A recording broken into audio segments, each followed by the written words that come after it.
Hello everyone, this is Ruli01, and we're starting a new what if of what if Deku had Lelouch's powers from Go to Geass.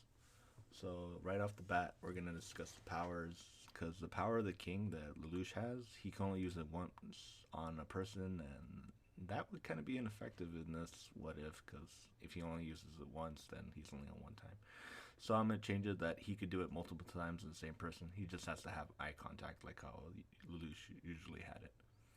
So we start our story off with Deku being born. He's born quirkless as how he is, and when he goes to the doctor and finds that out, it's heartbreaking for him. So during that time, he you get me gets depressed, and his mom tries to comfort him, but she doesn't know how to do that, and it just makes everything worse. Deku goes out through his school life the same way. Bakugo bullying him, and everyone calling him Deku because you get me doesn't have a quirk. And yeah, he goes through life a little bit depressed and sad and lonely because you get me being quirkless in this society is like a death sentence for mostly anyone. Anyways, we're gonna skip to the part where he's in the last year of middle school because nothing really does change for Deku other than the fact when he's gonna get the Geass power. So he leaves the school, and like you get me, it's the same thing where the teacher goes and says, "Oh, everybody wants to be a hero," and Deku says he's gonna go to UA, but everyone's like, he can't do it. He doesn't have a quirk, and then Bakugo like friends him, telling him to jump off the roof like a sick bastard that he is. Anyways, sorry, I hate Bakugo. I don't care. So, anyways, continuing. Deku goes to the alleyway like in canon, but instead of the sludge villain attacking him, he's attacking a girl with long green hair. And if you guys watch Geass, then you know who the hell I'm talking about. So Deku doesn't think about it. He just goes in and tries to help the woman or the girl that's being attacked by the sludge villain. He jumps in the way, manages to push her away, but the sludge villain gets him wrapped up, and that happens. He thinks he's gonna die. He's suffocating, but he thinks, at least I saved someone. At least I became a hero for whatever my life amounted. And then All Might comes in saying, "I am here," and then he freaking punches it and knocks Deku out as the same way because he didn't see him in there. A few hours pass. Deku wakes up, and All Might's like, "Howdy, my boy. How are you doing?" And "All Might, what are you doing here? Oh my God!" And he's fanboying out like he always does. And he asks him to sign one of his notebooks, and he does it. And then Deku's wondering, where did that girl go off to? And All Might's like, "What girl?" It's like, "There was a girl with green hair that was being attacked by a sludge villain. I saved her, but I don't know where she went." And All Might's being like, "I didn't see anyone else. That's strange." And you get me. They try to ignore it, or you get me. He's like, he'll search the area for her, but he's balling up the hero. Sorry, the villain. And then Deku asks him if he could be a hero without a quirk, and All Might says the same thing. You can't be a hero without a quirk. It's a dangerous life, and you need to have a quirk to defend yourself. And that makes Deku depressed, but he doesn't continue on and latch onto All Might and stuff. So All Might just leaves with the sludge villain bottled up and takes him to the police. Meanwhile, he's walking back. The girl with green hair, C2, goes and talks to him. She asks why would he risk his life for her? Why would he jump into that situation and all the other stuff? But he says I didn't think about it. It's what a hero would do.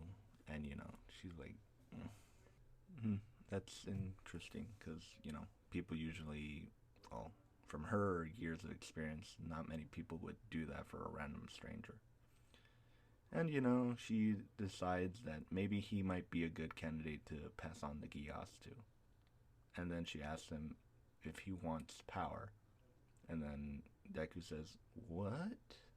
you can't give someone a quirk, and like I'm not talking about a quirk, I'm talking about Geass. And like he's like, what's that?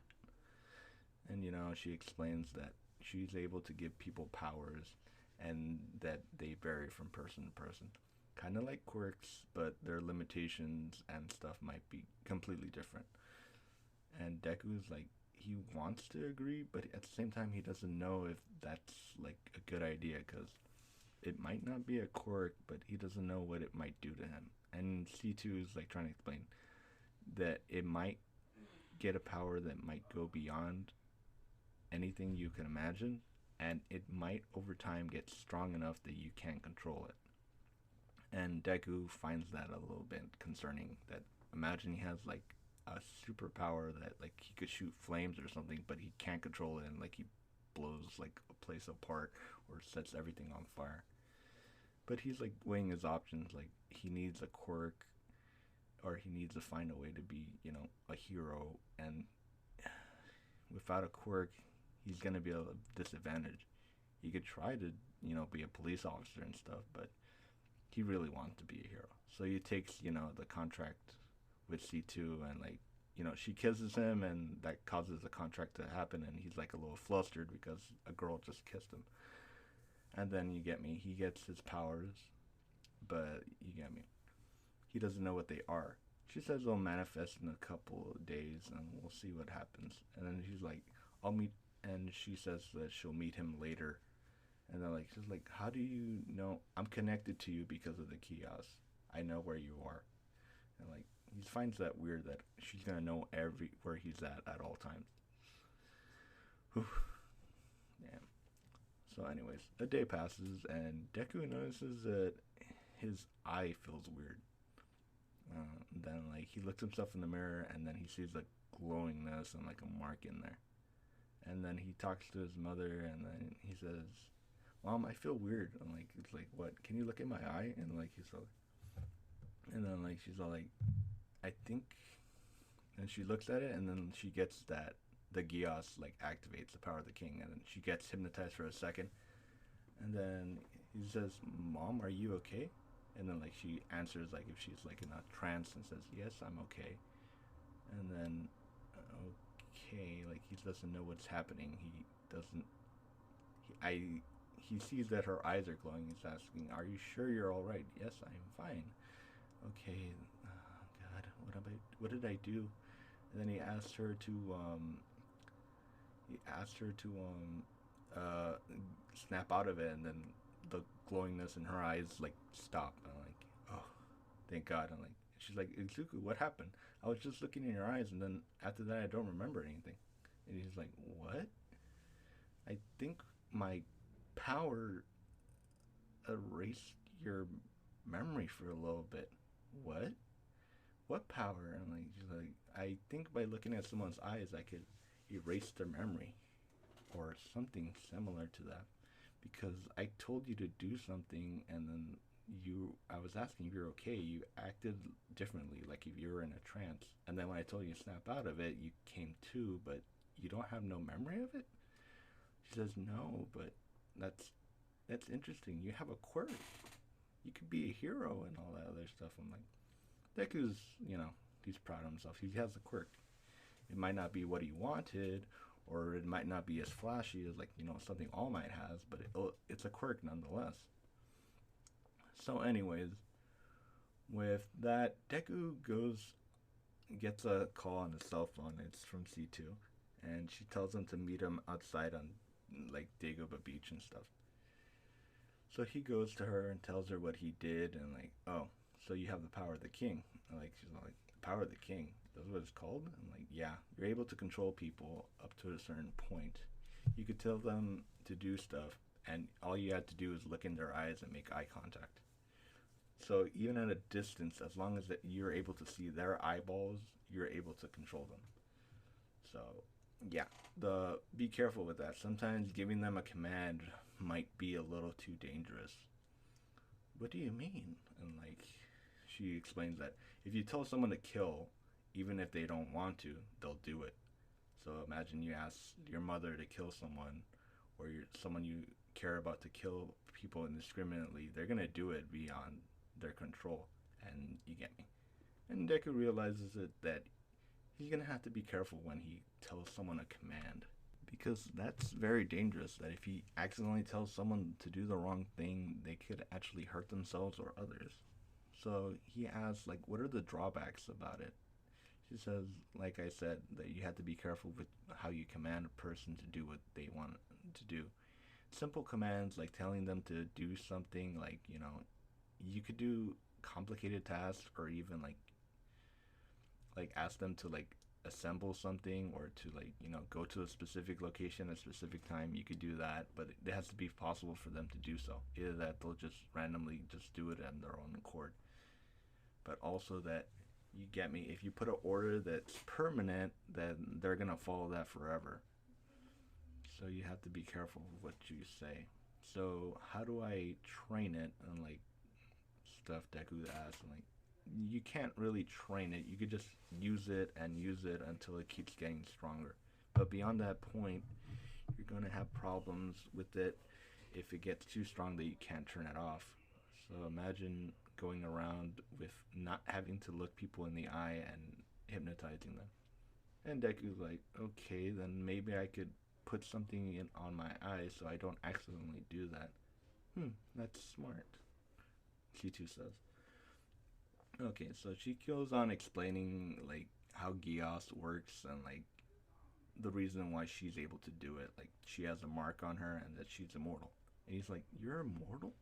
And like, yeah, I lived for hundreds and hundreds of years, but you don't. Yeah, I don't age because of it. And I'm able to pass this mark down to another person, but only when they're strong enough. So wait, you're saying that I'm gonna become immortal? And it's like, not necessarily you, if you live. And like, Deku's like shocked by, if I live? What do you mean? People who want the Geass power for themselves, they call themselves the Geass Order, and they're kind of after me. And I ran away to the safest place I could think of, and since your world has quirks, the number one hero, where the number one hero lives, would be the safest bet. So you're saying that there's going to be people coming after you and possibly me? Like, yeah, but they should probably think it's a quirk, since it's pretty easy to hide unless they have a Geass detector, a Geass canceller. Wait, this is the way to detect us and cancel us? Yes. And then like she explains that the Geass Order was over 100 years old. They're trying to train people to have Geass power so they could take over the worlders. And like she left the order because she didn't like how they were going about things. She just wanted to find a way to, end her suffering of being immortal. And she thinks she finally found someone who's worthy of it. So anyways, continuing the story. C2 explains her to be careful about people, and like do not call it a Geass, call it a quirk, and like try to keep it a secret as much as you can. So, and that's pretty much it. That he has to, if he wants to go to UA like he wants to, that he has to work on his own self, because his Geass is strong because it can control anyone, any eye contact. But if like a person doesn't look him in the eye, he's pretty much powerless. So he has to work on his physical body to be able to compensate for that. So anyways, what Deku does is that since he sees that Dagobah Beach is covered in like a bunch of like trash, so he's gonna go and clean it up and use it as weight training. So he does that for the next 10 months. So during the 10 months, he gets physically stronger, and he actually develops a lot more, like, not close to canon Deku was in the beginning, but like a little bit less, like 3/4 of the way there. He's physically fit and strong, and he's able to run and do all that stuff, but he feels he could do a little bit more.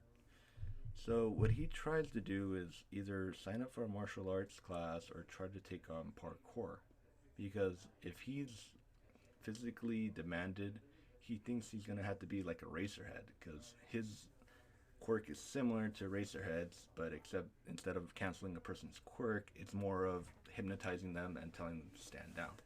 So he thinks he could do that. So he's thinking of trying to climb on doing the parkour and martial arts like um st- uh how Racerhead does it, and he's gonna go try that. So he's like doing parkour on roofs close to his neighborhood, climbing over fences and stuff, trying to get into the agility of it. And he's starting a martial arts. I think it. I don't know which martial arts he would take. It wouldn't be karate or tai chi. There's also kickboxing and all the other stuff. But like Eraserhead's type of fighting style, I'm like trying to think about it. But yeah, I mean, I can't really like place it which one it is. So, anyways, he just studies one of those three martial arts that I mentioned. So, anyways, and he does it very well. He's advancing at a modern pace in the class. He's not going to be like, oh, he's a master at it after 10 months. No, he's going to continue going, or he's going to, study on the sidelines when he's going to UA. So, anyways, the 10 months are up, and it's time for the entrance exam. During this time, C2 and him have been conversing. She's been telling him about the past, like how many years she's been, how many other Geass users she's met, and all that stuff. And she's like, explaining like how the Geass order worked and why they did what they did, and how in the beginning it was supposed to be like for the betterment of mankind and trying to understand what Geass was. So, anyways, so he goes to with the entrance exam and he meets Bakugo at the entrance. He gets a little bit flustered, but you get me. He's a little bit more confident now that he has a quirk, he has a power, and he's not gonna let people like Bakugo who just bullied him because he didn't have a power get their way anymore. Because yeah, power means a lot, but if you can't control it, then it's worthless. Which he thinks that Bakugo is just like you know overusing his power and like not think about the consequences of using it. Because learning what his Geass could do, he thinks that people should be more responsible with their quirks and not flash it out and be like jackasses like how Bakugo is like bullying people with power just because he's stronger than other people. Anyways, while he's having that contemplation, he has that same thing where he trips and then Uraraka helps him up. He's like, "Oh my God, I'm floating. Why is this happening?" And like Uraraka's like, "Oh, you almost fell down. You're gonna, it's bad for you to fall on your first day." And like he's like flustered because it's like he's been talking to C2 and she's around his age. I think she's 15, 16. I don't know. In the anime, they weren't very clear how old she was. Well, her legal age or her physical body age, like it's completely different. So, anyways, like, so he's like not as flustered, but it's still a new girl he does not know, and he's nervous around her, but he managed to say hi, and Mitsuka Midoriya, and then like she introduces herself to Ochaku Uraka, and then like said, "What's your quirk?" And like it's gravity, and like zero gravity. Sorry. And he says, "What's your quirk?" My quirk is he just calls it hypnotism. Just like I'm able to hypnotize people if they make eye contact with me. And then she's like, "Oh, are you doing that now?" And like, "Oh, no, no, no, no, no, no, no. If you made eye contact with me, you wouldn't remember." Oh, sorry, nah. Uh, and like he was like flustered. Sorry, no. Yeah, I'm able to hypnotize people, but only when I'm concentrating. So if I make eye contact with a person, I could tell them to do whatever I want, and they won't remember unless after after they get out of the hypnotism, they won't remember what they did. Oh, that's a strong and scary quirk at the same time. Like yeah, I try not to use it, and that's why these are here for. And like Deku like mentions that he has like a pair of goggles or sunglasses, so I don't accidentally use my quirk on people. That's why I try to not make eye contact with people nowadays. And then like he's like, "Oh, that must be lonely." Like, yeah, but you got me. Uh, well, I'll see you on the inside. And like, he walks in to go do the entrance exam, and he's sitting right next to Bakugo. Instead of him like muttering and stuff, although he is the same Deku where he's analyzing heroes and stuff, and he's a fanboy. He's not as much of a fanboy as he was in canon because he realizes, yes, these people with quirks, but sometimes they go a little overboard, and that he's trying to like take more. seriousness and like work on himself because he has to worry about his quirk losing or his power getting too strong that he can't control it anymore. So, anyways, the entrance exam is explained. Since he's not mumbling, he's just paying attention and like ignoring Bakugo. Ida still does that whole thing where you're like, oh, you did not explain the test right. That there's the 0 pointer and like all the other stuff. Oh, that's an obstacle you're supposed to avoid at all costs. And like you get me, that happens. So Deku goes on to the place. He doesn't know what he's gonna do since he's only have physical training. His Geass won't work on anything that's a machine. It only works on people and animals, which she tested it out one time with C2 asking her, wait, does this work on animals? Because animals have eyesight, right? And like, yes, it should in theory work. And he tested it on a dog, a cat, and a bird. So he's able to control animals to a point as well. So that's something else I added because that'd be kind of weird if you just can make eye contact with someone and like, oh, it has to be like you get me. It has to be a human being. Like even animals and other stuff has the same synapses and brain chemistry as humans, similarly. But you get my point. Anyways, so what Deku does is like he's walking around trying to calm himself. He sees Uraraka and then he wants to go out and talk to her, and then Ida comes in like an asshole and says, "Oh, you shouldn't bother her. You're gonna distract her from your thing." And like, yeah, I know that, but at the same time, who are you to like, put your hand on someone and tell them what to do and not to do? Leave that to the instructors. And like Ida's a little bit taken back because like you get me, he's a stickler for the rules and he has like like a hall monitor and shit, and like he's like surprised that Deku like talked back to him. You're very rude. You're the one who put your hand on me, so you're being rude. And then Deku is like Anita's like taken aback even more because it's true that that he's trying not to. You get me. I'm sorry. I'm laughing internally because of that because he's being called rude even though he's trying to stop something from happening. So, anyways, the siren goes off and like Prison Mike is like, "There's no countdowns in real battles. Go!" And like what Deku does is that at the first he tries to take a 0 pointer, 1 pointer down by himself by using his his intellect and like trying to like smash it down and shit. He's strong enough to lift it or move it, but he's not strong enough to like break it at one thing. But then he notices, oh wait, there's a button somewhere on the bottom because he got pinned down by one of them, and like, he's like, oh, I could do that, and like he presses it. So him doing that, he figures out, oh, so if there's like a weak spot on these, that I could just shut them off by pressing a button, that might actually work. So, anyways, during his time, he's like doing that, trying to like be smart about it. Sneakily trying to like go under the robots and press the off button and like do that. So when it and then like he gets enough points to pass, but he's not gonna get like he's gonna get the high score because you get me. He's on his own. He doesn't have no other way to go. He's physically fit, but he's not like freaking on stain level where you can like walk on walls and shit like all that ninja crap.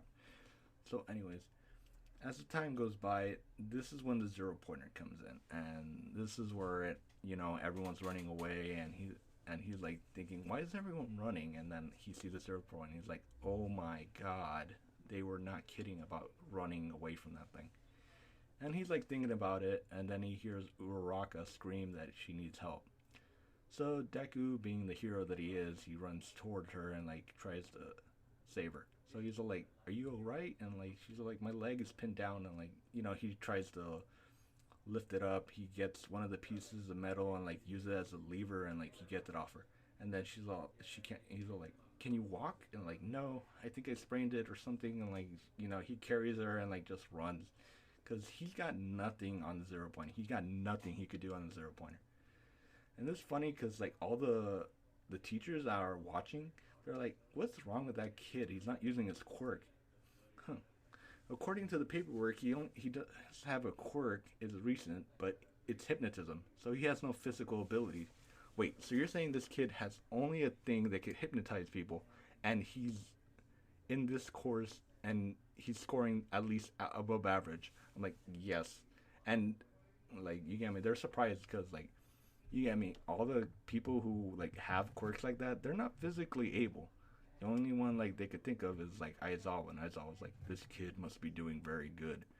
He must have trained himself because most people that have emitter quirks like mine, they don't try to physically train themselves up. He might make a good sidekick for me. And then like, everyone's looking at Aizawa like, wow. So this kid impressed Aizawa, like the stealth hero. So yeah, that goes on. So Deku manages to run away, and then the time stops, and then Recovery Girl comes and like heals everyone, including Araka. Deku goes home, and then he calls C2 and tells her what happened, and they're like, oh, so you weren't able to use your Geass? You could have hypnotized the people and had them fight for you. And he's all like, I didn't want to do that, and anyways, I don't even know if that would have counted towards my points, because technically they're destroying them. I'm just telling them what to do. True. So, anyways, it comes a week. Time passes by. Deku keeps his exercising and his martial arts training and his parkour training so he could be physically fit at all times. Then he gets the letter in the mail with his mom, and yeah. So his mom stays the same. Well, nah, you get me. She's still her little chubby self, which is kind of weird. But anyways, he goes to her the mail, grabs the letter, opens it, and it's All Might saying that he passed and that he's gonna be in the Hero Academia. He got like, I want to say like out of the top 10, he got like fifth or sixth place because he did get the points for like tearing off the robots, but he also got the extra points for rescuing Araka and stuff. So he's gonna be in Class 1A, but he's not gonna be at the top of the class. And I'm gonna leave it off there. Hopefully, I'll see you guys next time. Leave a like, comment, join me on the Discord if you guys have any suggestions, and I'll see you all later.